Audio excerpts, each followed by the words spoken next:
Hey, what's up guys? I wanted to come at you with a product review / product comparison between the CDJ 2000 and the CDJ 400.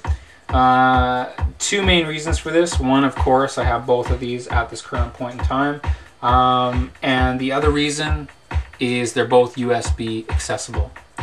What does that mean? That means that with both of these units, you can hook up an external hard drive, flash drive, or MP3 player via USB and play that music directly from that source using the CDJ.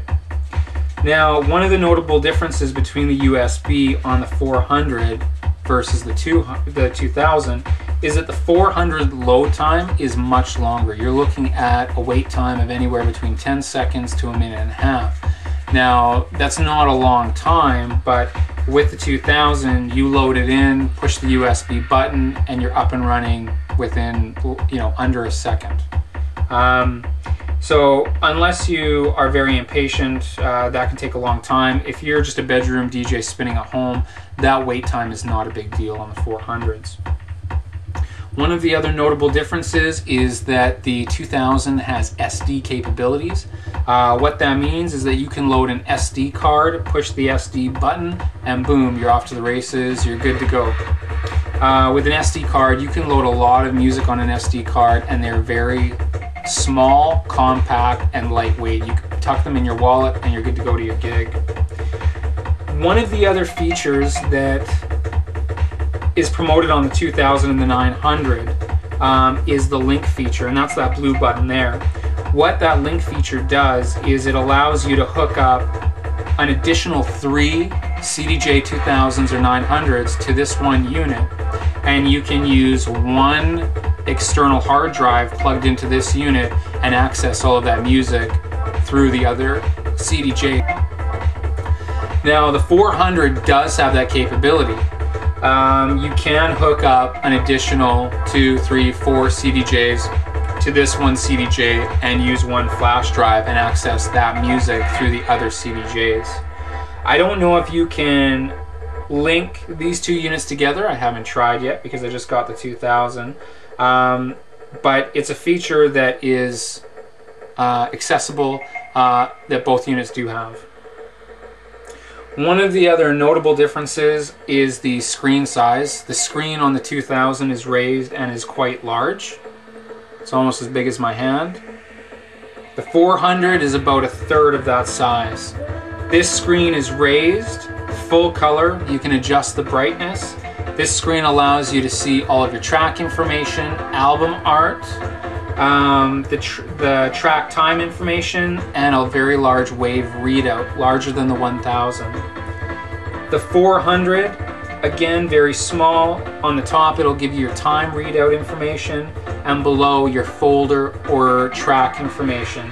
Because the screen is so small, it needs to cycle through the names of tracks or the names of folders, which can be very annoying when you need to get that information quickly. One of the other differences is with the loop function. Both units have the capability to create a loop on the fly. With the 400, if you're out of time, you will make the adjustments to tighten it up with the jog wheel or the search function. With the 2000 though, provided that you have used the Rekordbox software and analyzed all of your music, you can make a loop on the fly and you can have it quantized. What does that mean? That means that when the loop is made, even if it is out of time and it's not measured up to the exact bar, the quantize function will adjust it so that it is in time and is in beat with the original track, so you don't have to fiddle about making those minor adjustments. To me, that's a huge feature on this unit. One of the other notable differences is the needle drop. This pad right here underneath the screen allows you, when this track is paused or stopped, to run your finger along and drop the needle or the playing point at any point in the track, the same way you would with your stylus on a vinyl turntable if you were moving it to various points in the song. The 400 does not have that feature. The 2000 also has hot cue features. It has 3 hot cues so that you can create cue points on the fly, or with the Rekordbox software you can actually prepare hot cues and loops ahead of time, have those saved. When you load that track into the CDJ and you're playing it, it will automatically bring up those memorized cue points and loops, which is a really nice function because you can get a lot of your work done ahead of time before you're playing out. The CDJ 2000 does have the reverse function on like a toggle switch. The 400 has the reverse as well, but it's just a button. The pitch adjustment on both units is exactly the same in terms of range. They can go as low as ±6 or as high as ±16. The platter on both units work the same way. The only difference is the size and the fact that the 2000 has an illuminated visual display, whereas the 400 does not. The illumination on the 2000, there's 4 corners and it's illuminated on each of those corners. On the 400, it has a light that cycles through. You can change the way that that light cycles through the preferences. The platter on the CDJ 2000 is adjustable. It has the jog adjustment right here, the same as the CDJ 1000. You can tighten it and loosen it a little bit more than the 1000. The 400 does not have that adjustment. The tension on the 400 jog wheel is equivalent to the 800. Exactly the same amount of tension. With both jog wheels, you still are getting scratch capabilities and the same user-friendly manipulation that you would with any of the other CDJs. The build quality of the 400, hard plastic, feels like a solid little unit. The 2000, you know, it's got a little bit of weight to it, but it doesn't feel as heavy as the 1000. And the casing is very nice, but I don't know if it is to the same quality as the 1000. To me, it feels a little plasticky.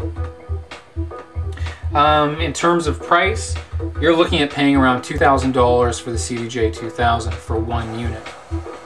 For the 400, you're looking at paying retail anywhere between $700 to $800, depending on where you buy it, around $600 on eBay. So for the price of one 2000, you could buy 2 400s, have USB capability, and have enough change left over to buy a decent mixer. Would I recommend buying the 2000 over the 400? Only if you have the money to blow. If you have the money to spend, if you are a DJ who is playing out in the clubs, yes, I would recommend getting the 2000. If you are just a bedroom DJ and you're not at the point where you're playing out yet, but you do want USB capability, I would recommend going with the 400s for their price point. You still get that USB capability so that you can play your MP3s through an external source, but you're not paying as much. And you can still do all of the things you can with the 2000 in terms of being able to scratch and beat mix just the same. This is a great little unit. I absolutely love my 2000. I think it is sexier than hell, but there is quite a difference in price. So you have to take kind of all those pros and cons into account and make up your own mind whether or not it's actually worth purchasing this. For me, just to recap, some of the main selling features of the 2000, the large raised screen with the album art that is shown, and also the quantize. Those two features sell themselves. I absolutely love them. So anyway, Take it easy, guys. I will try and get a mix on with my brand new DDM 4000 mixer and 2000 CDJ as soon as possible. If you have any questions or comments, feel free to leave them down below and I'll do my best to respond or answer. And otherwise, take it easy and I'll catch you guys later.